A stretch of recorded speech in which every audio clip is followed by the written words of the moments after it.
اللہ الرحمن الرحیم نحمدہ ونصلی علی رسولہ الکریم۔ آپ کو یاد ہے شروع کے اندر جب یہ ہمارا شان بیان کا سیگمنٹ جب شروع ہوا تھا اور میں آ کے آپ لوگوں سے بات کرتا تھا تو اس وقت میں نے آپ لوگوں سے یہ عرض کی تھی کہ کچھ باتیں میں آپ کو ایسی بھی بتاؤں گا جن باتوں کا تعلق براہ راست میری اپنی ذات سے ہے، اور ان باتیں میں آپ سے کیوں عرض کروں گا؟ کیونکہ وہ باتیں جن کا تعلق میری اپنی ذات سے ہے شاید ان میں سے بے شمار ایسی باتیں ہیں جن سے آپ خود ریلیٹ کر سکیں اور آپ کہیں یہ تو میرے ساتھ بھی ہو چکا ہے۔ عزیز دوستو، آج جو بات میرے ذہن میں آ رہی ہے وہ ایک عجیب سی بات ہے، اور وہ بات کیا ہے کہ اللہ قربانی مانگتے ہیں لیتے نہیں۔ اللہ قربانی مانگتے ہیں لیتے نہیں۔ جب مجھے اس بات کا احساس ہوا، میوزک میں کیسے بناتا تھا؟ میوزک کے لیے اندر میں اکثر کہا کرتا تھا ایک فائر کی ہونے کی ضرورت ہے، ایک آگ کے ہونے کی ضرورت ہے۔ جب تک وہ آگ نہیں ہوگی اس وقت تک گانے نہیں بن سکتے، اس وقت تک میلوڈیز نہیں بن سکتی، اس وقت تک آپ کی آواز میں اثر نہیں آ سکتا، آپ کے بولوں میں سوز نہیں آ سکتا جب تک اندر فائر نہ ہو۔ ایک وقت کے آنے کے بعد جب شہرت بہت مل گئی، نام بہت ہو گیا، تو مجھے اس بات کا احساس ہوا کہ بھاگتے بھاگتے بھاگتے میں اتنا آگے نکل گیا ہوں کہ میرے ساتھ تو کوئی کھڑا ہوا ہی نہیں ہے، نہ ماں باپ ہے، نہ بیوی بچے، کچھ بھی نہیں ہے میرے پاس۔ تو اس وقت میری پریشانی اپنے عروج پہ چلی گئی اور میں یہ سوچنے پہ مجبور ہو گیا میں کیوں آیا ہوں اس دنیا میں؟ کیا یہی کرنے کے لیے آیا ہوں؟ یہ وہ وقت تھا جب میں نے اللہ والوں کی مجلس میں بیٹھنا شروع کیا، مسجد میں جانا شروع کیا، بزرگوں کے پاس بیٹھ کے میں نے اللہ والوں کی باتیں سننا شروع کی۔ یہ اللہ مجھ سے کیا چاہ رہے ہیں، میں دنیا میں کیوں ہوں؟ تو ہوا یہ کہ جب یہ باتیں میں نے سننی شروع کی تو میں نے محسوس کیا کہ اندر سے جو میوزک بنانے کی جو فائر ہے وہ آہستہ آہستہ بجھنا شروع ہو رہی ہے۔ اب سامنے والوں کو نہیں پتا تھا کہ میں اس حال سے گزر رہا ہوں، کیونکہ میں تو اسی طرح آتا تھا سٹیج پر آ کر کھڑا ہوتا تھا۔ مجھے آج تک یاد ہے معین بھائی مرحوم کے ساتھ میں ایک پروگرام کر رہا تھا، بہت بڑی آڈینس سامنے بیٹھی تھی۔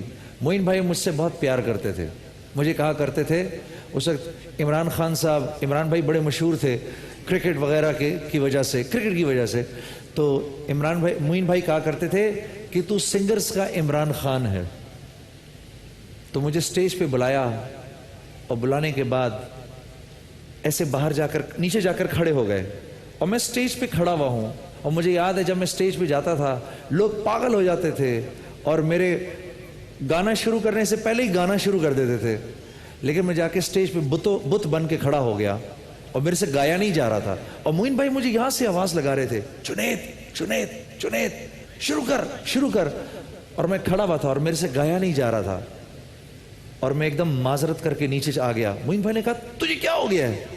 میں نے کہا معین بھائی اب میرے سے گایا نہیں جاتا، آپ نے اگر سننی ہے تو اللہ کی تعریف سن لیں، وہ میں جا کے سٹیج پہ کر لوں گا۔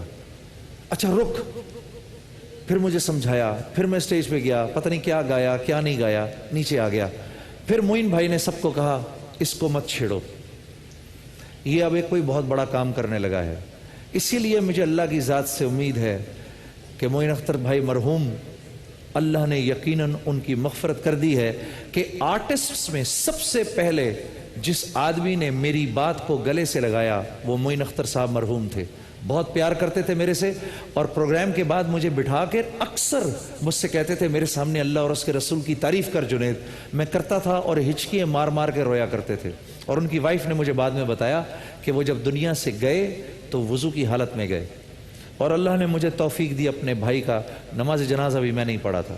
خیر، تو میں یہ کہہ رہا ہوں کہ اللہ قربانی مانگتے ہیں لیتے نہیں ہیں۔ جب مجھے اس بات کا احساس ہو گیا اب میں گانا نہیں گا سکتا، تو مجھے یاد ہے کہ جمالی صاحب ہمارے پرائم منسٹر تھے، شیخ رشید صاحب اس وقت انفارمیشن منسٹر تھے، مجھے فون آیا پرائم منسٹر ہاؤس سے کہ وہ مادر ملت ٹرین نے چلنا ہے، آپ کو بلایا گیا ہے کہ آپ نے دل دل پاکستان گانا ہے۔ تو میں نے ملٹری اٹیچی کو بولا، میں نے کہا بھائی میں تو بھی اتنی بڑی داڑھی ہے میری، کہا نہیں پرائم منسٹر صاحب کی ریکویسٹ ہے آپ ضرور آئیں۔ تو میں ادھر جب آنے لگا تو میں نے آتے ہوئے وہاں پر پرائم منسٹر صاحب سے پہلے ریکویسٹ کی کہ میں نے کہا سر مل لے کہ میری ایک شرط ہے کہ میں جب یہاں پر آ کر گاؤں گا تو یہ میری زندگی کا آخری گانا ہوگا، اگر آپ کو منظور ہے میں یہ آخری بار گاؤں گا۔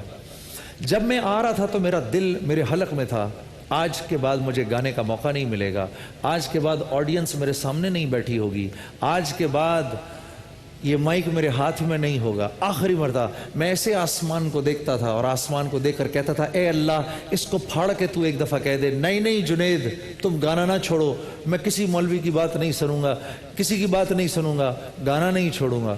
لیکن آسمان نہیں پھٹا میرے دوستوں۔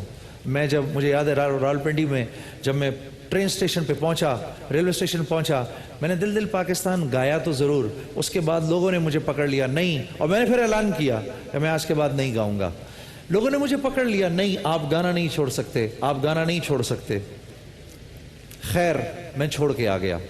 اس وقت مجھے نہیں پتا تھا کہ ایک وقت آئے گا یہی میرا مہربان قدردان رب میری اسی آواز کو اپنے اور اپنے رسول کی تعریف میں استعمال کرے گا۔ میرے دوستو مجھے اس وقت نہیں پتا تھا، گانا تو چھوٹ گیا۔ کچھ عرصے بعد کیا ہوا، وہی مائک جس کو میں نے اللہ کے لیے چھوڑا تھا، اللہ نے وہی مائک میرے ہاتھ میں دوبارہ دے دیا۔ وہی گلا جس کو میں پہلے گانے کے لیے استعمال کرتا تھا، اس گلے سے اللہ نے مجھ سے اپنے اور اپنے حبیب کی تعریف کے لیے استعمال کیا۔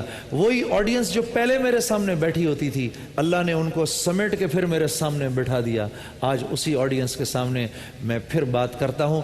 پہلے میں لوگوں کو گناہ کی طرف بلاتا تھا، وہ مجھے گناہ کی طرف بلاتے تھے۔ اب میں لوگوں کو نیکی کی طرف بلاتا ہوں، وہ مجھے نیکی کی طرف بلاتے ہیں۔ کچھ بھی نہیں چھنا۔ گانا تو میں 40-45 سال کی عمر تک میں گا سکتا تھا، سٹیج پہ ناچ سکتا تھا، اور ہاں ایک اور اعزاز بھی ملا۔ پہلے دنیا کی سٹیج پر ناچتا تھا، اب نبی کے ممبر پر بیٹھ کر لوگوں کو اللہ اور اس کے رسول کی طرف بلاتا ہوں۔ میرے دوستو میں نے آپ سے پہلے بھی کہی یہ بات، اب پھر کہوں گا، اللہ قربانی مانگتے ہیں لیتے نہیں۔ جانتے ہیں کہ میرا بندہ کمزور ہے، اس کو لوگ مجھ سے، میں یہ سوچا کرتا تھا کیسے ہوگا یہ سب کچھ، کیسے ہوگا یہ سب کچھ، لیکن میرے عزیز دوستو اس کے لیے تھوڑی سی اللہ سے محبت چاہیے۔ جیسے ابراہیم علیہ السلام نے نمرود کے الاؤ میں چھلانگ لگا دی، اور پروفیسر اقبال صاحب نے، ڈاکٹر اقبال صاحب نے اس کے بارے میں یہ شعر پڑھا کہ بے خطر کود پڑا، بے خطر کود پڑا آتش نمرود میں، عشق عقل ہے محو تماشائے لب بام ابھی۔